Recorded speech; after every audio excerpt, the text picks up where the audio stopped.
오늘은 버가모 교회에 대해서 말씀을 드리고자 합니다.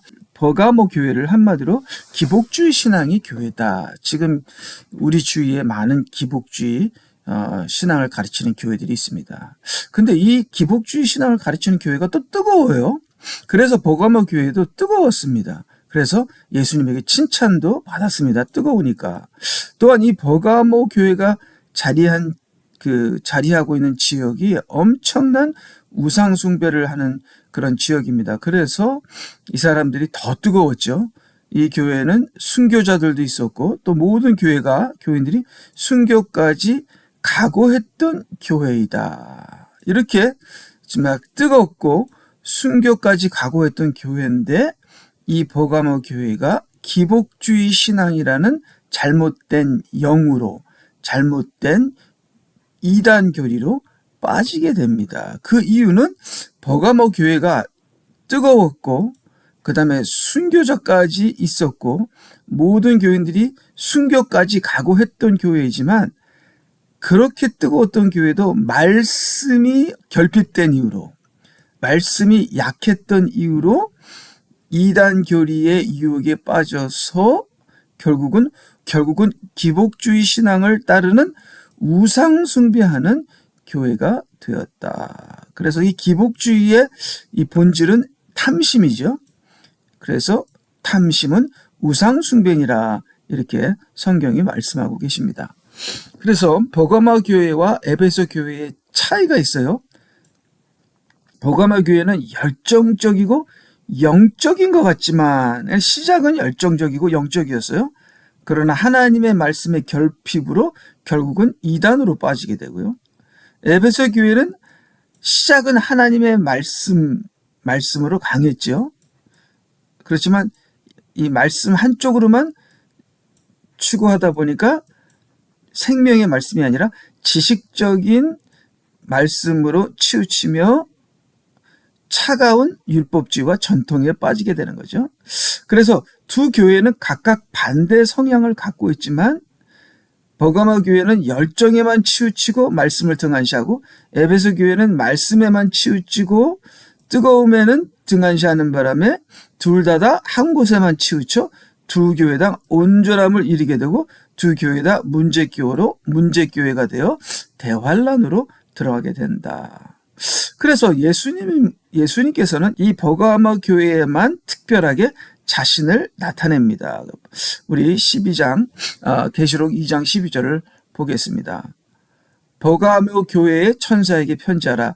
날카로운 양날 가진 칼을 가지신 분이 이 일들을 말씀하시니라. 그래서 예수님은 버가모 교회에게 날카로운 양날 가진 칼을 가지신 분이라는 그러한 모습으로 자신을 소개하며 버가모 교회에게 나타나십니다. 그래서 예수님께서 양날을 가진 칼을 가지셨다 하는 것은 당연하게 예수님의 말씀을 의미하시죠. 예수님의 말씀은 양날의 칼이다 하는 것을 버가모 교회에게 지금 강조하고 있는 것이죠. 그래서 우리 잘 아는 히브리서 4장 12절 하나님의 말씀은 살아있고 활력이 있어 양날이 있는 어떤 칼보다도 예리하여. 그래서 예수님의 말씀은, 하나님의 말씀은 양날의 칼이다. 혼과 영 그리고 관절과 골수를 찔러 가르고 마음들의 생각과 의도들을 판별하시느니라. 그래서 이 양날의 칼은 찔러서 수술하여 살릴 수도 있지만 양날의 칼은 사람을 찔러서 죽일 수도 있는, 심판할 수도 있는 양날이다. 그래서 한 날은 구원의 날이요 다른 날은 심판의 날이다. 그래서 예수님도 누가복음 35장 우리 예수님이 아기로 탄생한 예수님에게 예언이 임하죠.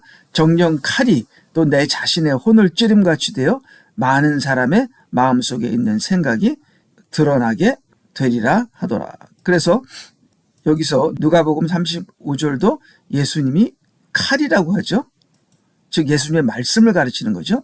그래서 예수님의 칼이 혼을 찌르고 많은 사람들의 생각들을 드러나게 하여 회개시키고 구원을 줄 뿐 아니라 이 칼은, 예수님의 말씀의 칼은 사람들의 마음속의 생각을 드러나게 하여 심판까지도 하게 하시는 것을 알 수 있습니다. 그래서 왜 예수님은 양날 가진 칼을 가지신 분으로 자신을 소개하는가? 그것은 버가모 교회의 문제는 뜨겁지만 말씀이 없었기 때문이다. 그래서 예수님은 버가모 교회에 양날 칼의 말씀을 가지고 나타나셨다. 그들이 이 예수님의 칼의 말씀을 받고 찔려서 회개하면 말씀의 칼로 수술을 받고 구원을 회복할 것이지만, 이들이 양날의 칼의 말씀을 받지 않으면 이 칼이 이들을 심판하고 징계하여 그들이 대환란으로 들어가게 된다. 그래서 이 양날은, 한 날은 구원의 날이고 다른 한 날은 심판의 날, 징계의 날이다. 예수님의 말씀을 받는 자는 구원의 칼이지만 예수님의 말씀을 거부하는 자들에겐 징계와 심판의 칼이 된다. 그래서 계시록 2장 16절도 회개하라 그러지 아니하면 내가 내게 속히 와서 내 입의 칼로 그들과 싸우리라. 그래서 예수님의 입에서 나오는 칼이 순종하는 자에게는 구원이지만 불순종하는 자에게는 하나님과 싸우게 되는, 하나님과 싸우면 멸망하게 되죠. 심판받게 되는 거죠. 저주받게 되는 것이죠. 심판의 칼이 되는 것입니다. 그래서 19장도 우리 예수님의 재림 때도 예수님의 입에서 나오는 칼이 이 세상의 모든 왕들과 군대들을 살해하고 멸망시키죠. 자, 계속해서 우리 버가모 교회 2장 13절. 내가 너의 행위와 내가 거하는 곳을 아노니 곧 그곳은 사탄의 자리가 있는 곳이라. 내가 나의 이름을 굳게 붙들어서 심지어는 나의 신실한 순교자 안티파가 너희 가운데 곧 사탄이 거하는 곳에서 죽임을 당하던 그날에도 나의 믿음을 부인하지 아니하였도다. 그래서 이 버가모는 사탄의 자리가 있는 곳이래요. 그래서 이게 이 주석을 보니까 버가모 지역에는 우상 숭배가 극심한 곳이었다. 버가모 지역에 아크로폴리스라는 곳이 있는데 그것은 높은 산 위의 지역인데 거기에 전망 좋은 곳에 이 로마 황제의 신전이 있었고, 또한 그리스 신화에 나오는 신들을 섬기는 큰 신전 6개가 있었는데 그 중에 가장 큰 신전이 제우스 신전이 있었다. 이렇게 우상 숭배를 하는 곳이기 때문에 여기서는 많은 크리스천들이 핍박과 죽임을 당했다. 그래서 지금 그 멕시코에서 한 12시간 북쪽으로 가게 되면 티아파스라는 곳이 나오는데 이 티아파스에 장로교가 있는데 그 장로교가 3,000명에서 5,000명이라는 그런 많은 신자를 갖고 있대요. 근데 장로교는 보통 다 교회가 적은데 어떻게 이 교회만 그렇게 큰 숫자를 갖고 있냐 했더니, 이 티아파스라는 곳은 이 천주교가 엄청 강하게 이 지역을 장악하고 있는데 이 천주교에서 이 기독교인들을 그렇게 많이 죽인다고 하더라고요. 그래서 많은 크리스천들이 지금도 순교하고 있는데 한 명 순교당할 때 3명 크리스천들이 늘어난다고 하더라고요. 그래서 그 순교자의 피를 통해서 치아파스 지역에 있는 그 멕시코 교회가 엄청나게 뜨겁게 부흥하고 있다고 합니다. 그래서 아마 이 버가모 교회도 그렇게 핍박이 심한 순교자가 나타나는, 많은 사람이 순교하는 그런 지역의 뜨거운 교회인데 말씀이 약한 것이 결국은 시작은 뜨거웠는데 시간이 지나면서, 많은 시간이 지나면서 이 말씀의 결핍으로 기복주의 신앙에 빠져 우상 숭배로 끝나는 상황이 된 것이 버가모 교회다. 그래서 아무리 뜨거운 교회도 말씀이 결핍되면 잘못된 교리가 들어가고 잘못된 교회로 교회가 망할 수도 있다. 그래서 여기 보니까 이 버가모 교회가 나의 이름을 굳게 붙들어서, 그러니까 예수님의 이름을 굳게 붙드는 건 좋은데 우리가 굳게 붙들어야 하는 것이 예수님의 이름 속에 있는 말씀입니다. 말씀. 근데 예수님의 껍데기 이름만 굳게 붙들었지 그 이름 속에 그 심오한 그 깊은 그 넓은, 그 높은 말씀을 굳게 붙들지 않았다는 거죠. 그래서 예수님의 이름 안에 있는 그 깊은 말씀을 굳게 붙드는 교회가 필라델피아 교회이고, 이름만 붙들었지, 껍데기만 붙들었지 그 내용을 붙들지 않은 버가모 교회는 결국은 우상숭배에 빠지게 된다. 자, 그러면 이들이 뜨거웠는데 말씀이 결핍되어 이들이 결국 기복주의 신앙으로 빠지게 된 원인이 두 가지인데, 하나는 발람의 교리고 다른 하나는 니골라파의 교리다. 그래서 14절, 그러나 내가 내게 두어 가지 책망할 것이 있나니 이는 내게 발람의 교리를 지키는 자들이 있음이라. 그가 발락을 가르쳐 이스라엘 자손들 앞에 거치는 것을 놓게 하여 우상에게 바친 제물을 먹게 하고 또 음행하도록 하였느니라. 그리고 내게 역시 니골라파의 교리를 지키는 자들도 있도다. 내가 그것을 미워하노라. 그러니까 이 뜨거운 교회에, 이 순교하는 교회에 왜 이러한 이단 교리들이 많이 있느냐? 이 말씀이 약하다 보니까 아무 교리나 받게 되는 거죠. Sounds good 하면 받게 되는 겁니다. 그래서 결국은 거치는 것인데, 이 거치는 것은 올무입니다. 넘어지게 하는 stumbling block, 넘어지게 하는 그 돌이죠. 거기서 넘어지게 되어 우상숭배하여 하나님에게 영적인 간음을 하게 되는 그러한 귀신의 교리들이 들어왔는데, 이것이 발람의 교리와 니골라파의 교리였다.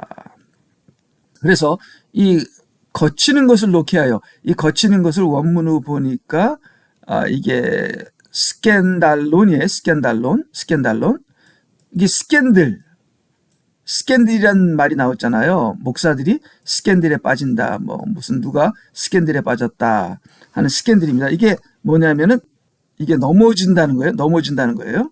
그래서 이 스캔달론, 이 단어의 뜻은 함정, 올가미, 걸림돌, 넘어지게 하는 걸림돌 등등입니다. 그래서 이 발람의 교리라는 것은 이스라엘 백성이 넘어지도록 함정을 파는 겁니다. 넘어지도록 걸림돌을 놓는 것이죠. 자, 이것이 발람의 교리와 니골라파의 교리인데, 믿는 자들로 넘어지게 하는 걸림돌을 놓게 하는 거예요. 자, 그러면 이 거치는 것, 즉 올무, 걸림돌은 무엇인가? 니골라파나 발람의 교리의 걸림돌이 무엇인가를 우리가 보겠는데요. 자, 여기 보니까 이 발람의 교리들이 성경에 많이 나오네요. 이게 시작은 여기 이제 이 민수기에 나오죠. 모세가 그들에게 말하기를 너희가 여자들을 모두 살려두느냐. 이 여자들이에요. 여기 이제 모압, 미디안, 이게 음행하는 여자들인데, 이 여자들이 이제 이게 걸림돌이에요. 넘어지게 하는 올감이에요. 그래서 모세가 그들에게 말하기를 너희가 여자들을 모두 살려두느냐. 보라, 이들이 발람의 계략을 통하여 이스라엘 자손으로 푸올의 사건 때에 주를 거역하여 범죄하게 하여 주의 회중에 역병이 있었느니라. 또 유다서 1장 11절 보게 되면 그들에게 화 있으리라. 이는 그들이 가인의 길로 갔고 또 상을 위하여 발람의 잘못을 따라 탐욕스럽게 달려갔으며 코라의 모반으로 멸망하였느니라. 그 다음에 베드로 후서 음욕이 가득 찬 눈을 가지며 죄로부터 단절될 수 없고 경고하지 못한 혼들을 유혹하며 그들은 마음이 탐욕으로 단련되었으니 저주받은 자식들이라. 그들이 바른 길을 버리고 빗나가서 부올의 아들 발람의 길을 따르는도다. 그는 불의의 싹을 사랑하였으나. 그래서 이 발람의 교리가 이 민수기 30장 16절에는 발람의 계략이다. 여기 유다서는 발람의 잘못이다. 그 다음 여기는 베드로서는 발람의 길이다. 이렇게 얘기합니다. 이것이 이스라엘 백성으로 넘어지게 하는, 스캔들에 빠지게 하는, 걸림돌이 되게 하는 방법이, 그런 사탄의 계략이 바로 발람의 교리다 하는 것을 우리가 볼 수 있죠. 자, 그러면 이게 처음 발람의 교리가 처음 일어났던 것이 이제 민수기 25장 1절부터 18절 푸올이라는 곳에서 바알 우상 숭배를 섬기는 바알푸올의 사건인데요.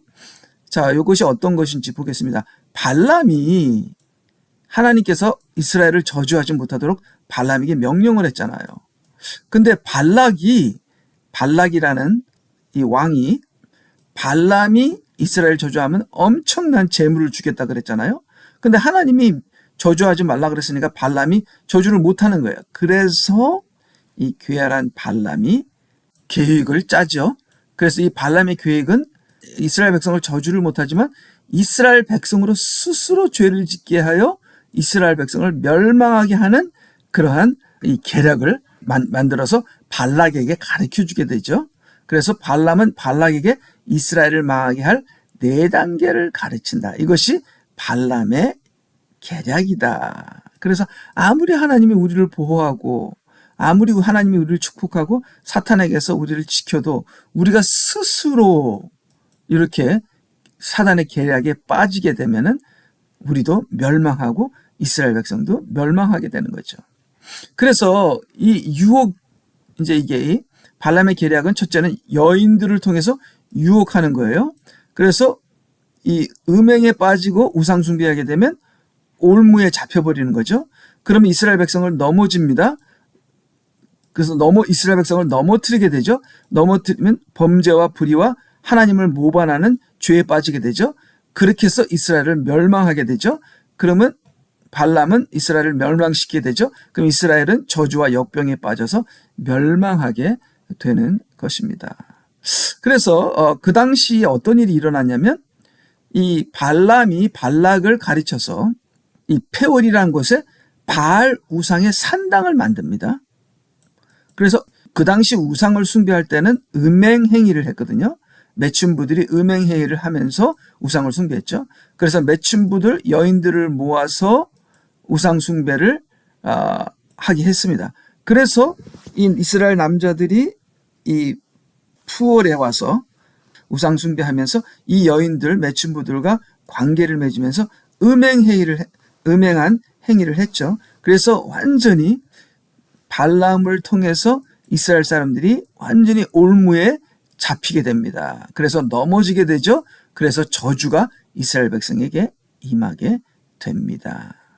그래서 정말 발람의 이 교리대로 이스라엘 백성이 그대로 넘어졌죠. 그 많은 기적을 체험하고 하나님의 그 놀라운 그 보호와 축복과 능력으로 보호했던 이스라엘 백성이 이 발람의 계략으로 한순간에 무너지는 그러한 이스라엘의 사건이 버가모 교회의 사건이요, 바로 우리들의 사건이다. 그래서 따라서 발람의 교리는 이 시대의 무엇과 같은가? 이 시대의 많은 교회 지도자들은 탐심으로 인하여, 무슨 탐심이에요? 교인들의 숫자를 늘리고 싶어하는 탐심, 교회 건물을 크게 하고 싶은 탐심. 제 친구 목사는 저한테 그러더라고요. 교회 건물이 커야 교인들이 늘어난다고. 교인들의 숫자와 교회 건물의 크기는 비례한다고. 이게 이런 모든 가르침들이 교회 성장 세미나에서 이런 것들을 가르치거든요. 이것이 다 발람의 교리다. 탐심으로 인한 발람의 교리다. 교회 성장 세미나는 탐심으로 인한 발람의 교리다. 그렇게 우리가 얼마든지 생각할 수 있습니다. 그래서 교회 리더들의 탐심으로 인하여 교회 재정을 늘려야 되고 교회 숫자도 늘려야 되고 교회 건물도 크게 해야 되니까 이 교인들의 숫자를 더 크게 만들기 위해서, 이 사람을 기쁘게 하기 위해서 성공을 위하여, 목사들이 자기의 성공을 위하여 인간적인 방법, 세속적인 방법과 타협을 하게 됩니다. 명분은 하나님의 말씀이지만 그 교회 안에서 돌아가는, 그 교회를 지탱하는 그 철학은 세상적인 것이고 인간적인 것이고, 겉으로 나타나는 명분은 하나님 말씀이고, 완전 이중적인 외식의 지도자들, 외식의 교회가 되는 거죠. 그래서 교인들에게 가르치는 이 발람의 교리로 인하여 교인들에게 가르치는 것이 기복주의 신앙이고, 이 기복주의 신앙의 뿌리는 니골라파 교리입니다. 니골라파 교리가 기복주의 신앙의 뿌리죠. 그래서 지금 우리 주위에 많은 교회들이 기복주의 신앙을 가르치고, 솔직히 기복주의 신앙은 이 시대 한국 교회에 깔려 있습니다. 예. 교인들을 기쁘게 하여 교회 숫자를 늘리고 나중에는 큰 교회 건물을 세워요. 대형 교회가 되고자 하는 모든 목사들의 꿈을 이루는 것이 기복주의 신앙이에요. 그리고 교인들도 이 거짓된 기복주의 복음을 좋아합니다. 그래서 기복주의 신앙을 가르치는 목사들을 또 교인들이 따라요. 왜냐하면 교인들도 탐심이 있으니까. 교회 리더들과 교회 교인들이 다 탐심이 있죠. 근데 성경은 뭐라고 합니까? 탐심은 우상숭배니라. 즉 기복주의 신앙은 우상숭배입니다. 근데 왜 기복주의 신앙을 가르쳤는가? 이 탐심에, 사탄이 주는 탐심의 올무에 빠져서 기복주의 신앙이 이 시대 교회의 핵심적인 가르침이 되었죠. 그래서 여기 골로새서 3장 5절 탐심은 우상숭배니라. 자, 그러면 니골라파의 교리가 무엇인가? 발람의 교리와 니골라파의 교리, 이 차이점부터 보게 되면요. 발람의 교리와 니골라파의 교리가 비슷한데 발람의 가르침을 더 구체적으로 교리화한 것이 니골라파의 교리라고 볼 수 있다.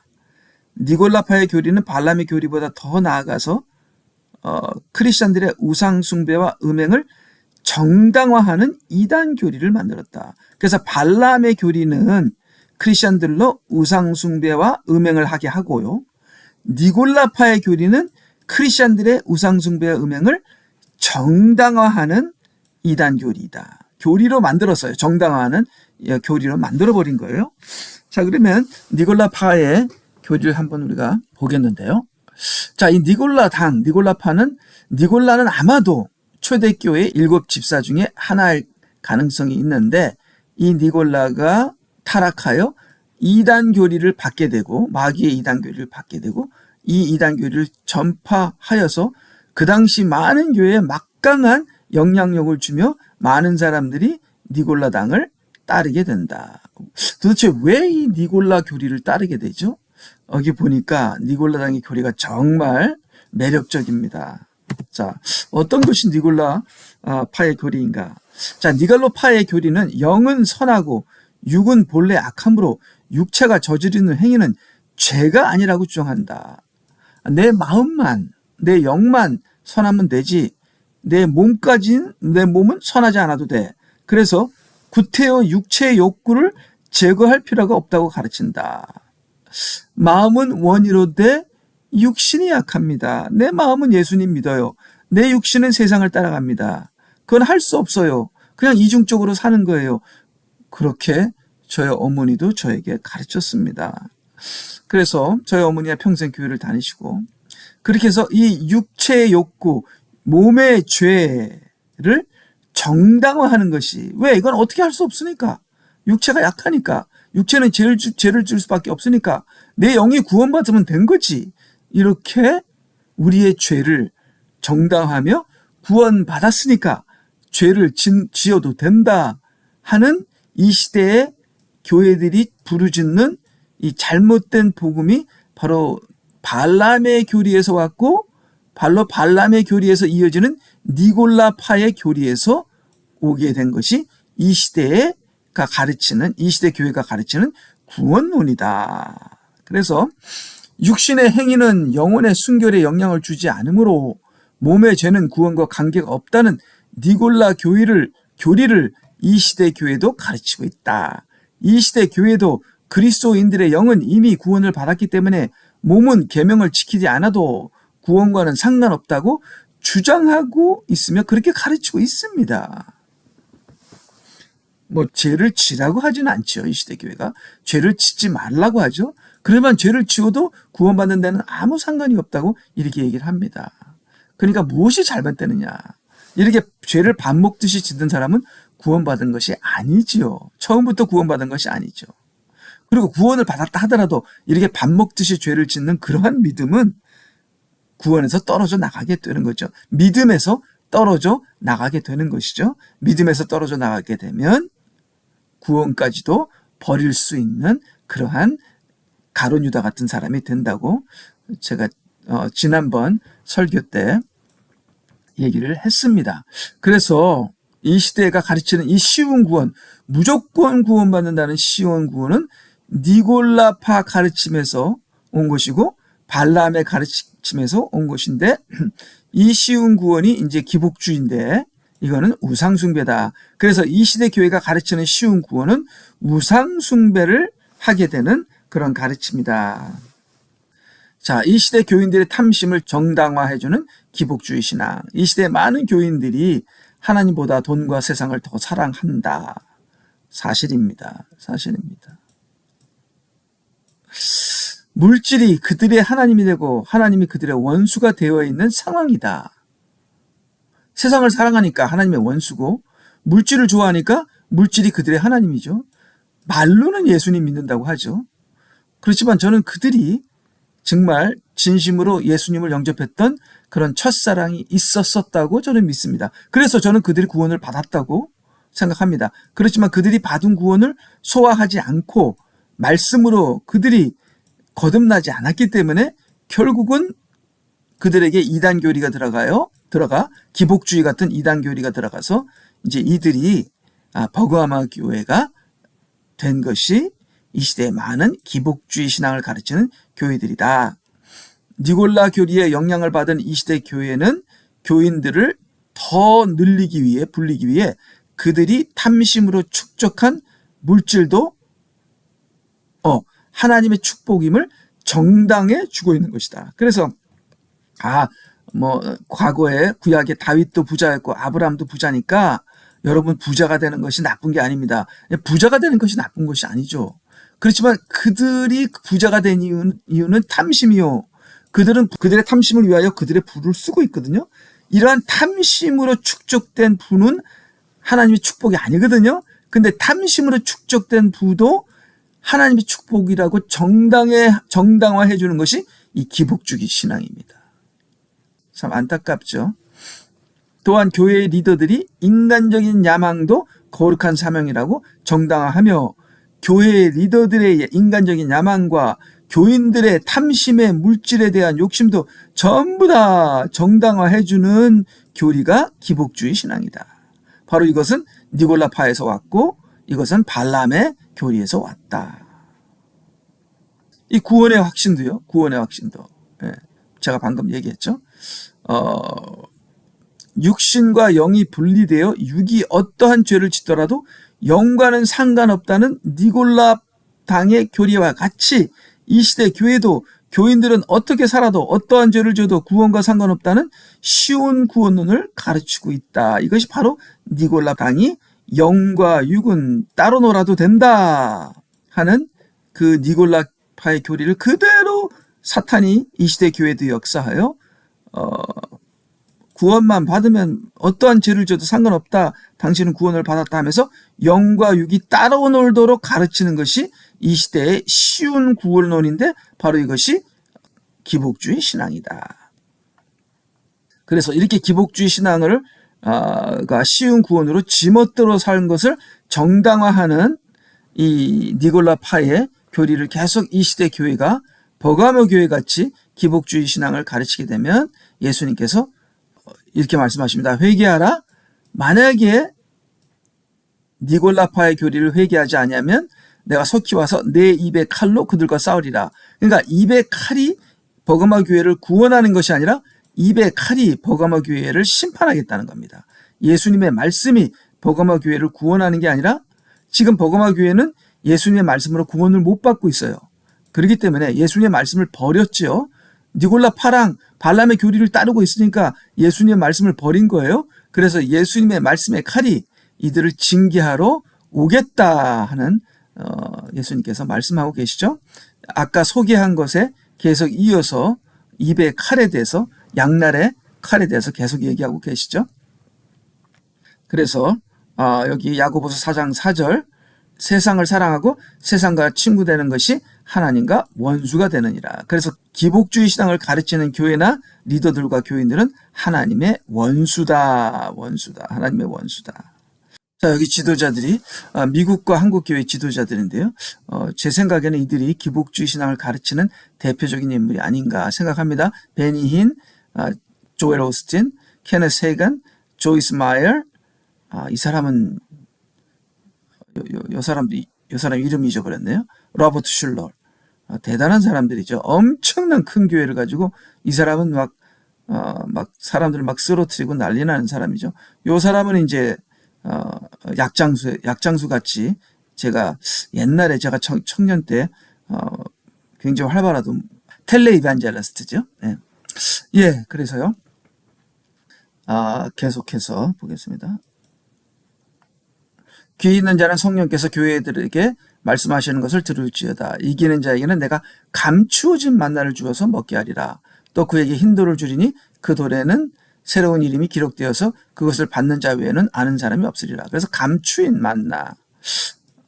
만나는 예수님의 말씀이죠. 근데 왜 만나가 감추어져 있나? 이 사람들이 말씀이 없으니까 감추어졌죠. 이제는 니골라파 교리를 따르다 보니까 저주를 받아서 그들의 눈과 귀가 막히어서 이제는 말씀을 잃어버렸죠. 말씀을 완전히 잃어버렸어요. 그들이 갖고 있는 그 처음에 에베소 교회는 첫사랑을 잊어버렸지만 버가모 교회는 첫 말씀을 잊어버렸다. 그래서 예수님의 말씀이 감추어졌다. 그렇지만 회개하면 이 감추어진 말씀을 주실 것이요. 그 다음에 흰돌을 주실 것이요. 그 다음에 회개 안 하면 이 만나를 영원히 먹을 수 없게 되는 거죠. 그래서 희다는 것은 순교를 얘기하고 돌은 예수님을 얘기하는 거죠.